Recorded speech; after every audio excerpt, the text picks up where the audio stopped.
Улсын хэмжээнд онгорцоор менингококк халдварын батлагдсан 5 тохиолдол бүртгэгдэж байна.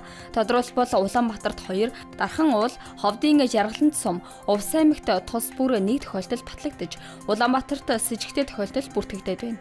Мөн 1 хүн нас оржээ. Халдвар 6 сартаагаас 10 насны хүүхдийн дунд өндөр 66.7% нь 5 хүртэлх насны хүүхдүүд байна. Манай улсад үндэсний сэтгүүл зүйн үүсэж хүртсэний 113 жилийн ой тохиож байна.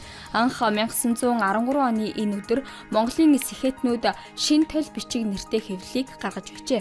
2025 оны статистикаар өдөр тутмын 5 сонин, 45 радио, 111 телевизийн суваг, 186 мэдээллийн захим хуудас үйл ажиллагаа явуулж байна.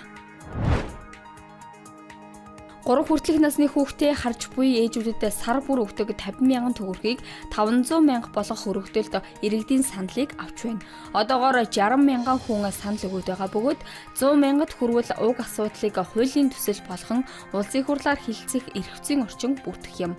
Тус өргөдлийн хугацаа дуусахад хэдхэн хоног үлдээд байна.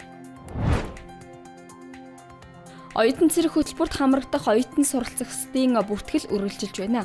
Үүнд мэргэжил сургалт үйлдвэрлэлийн төвийн суралцагчид цэргийн штабт бичлэн очиж бүртгүүлэх бол ихтэй сургуулийн 1, 2, 3 дугаар дамжааны оюутнууд төрийн мэдээллийн нэгдсэн систем e-Монголиагаар захимаар бүртгүүлнэ.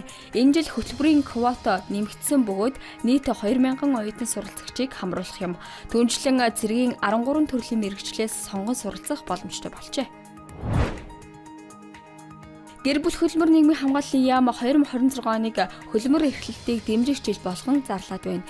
Жилийн хүрээнд хүүхэд асран хүмүүжүүлэх хөдөлмөрийн үнэлэмж бий болгох, эрэгтэйчүүдийнхээс бага цалинтай эмэгтэйчүүдэд учирч буй асуудлыг шийдвэрлэх, мэргэжлийн зөрүүтэй ажиллах хүчний тохируулгыг хийж, залуучуудыг тасралтгүй ажлын байраар хангах, ахмад насныг орлоготой байхад нь дэмжлэг үзүүлэхээр болжээ.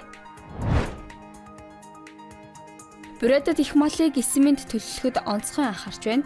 Ялангуяа Яравны болон Кижингийн аймагт хаваржилт хүнд болж байна.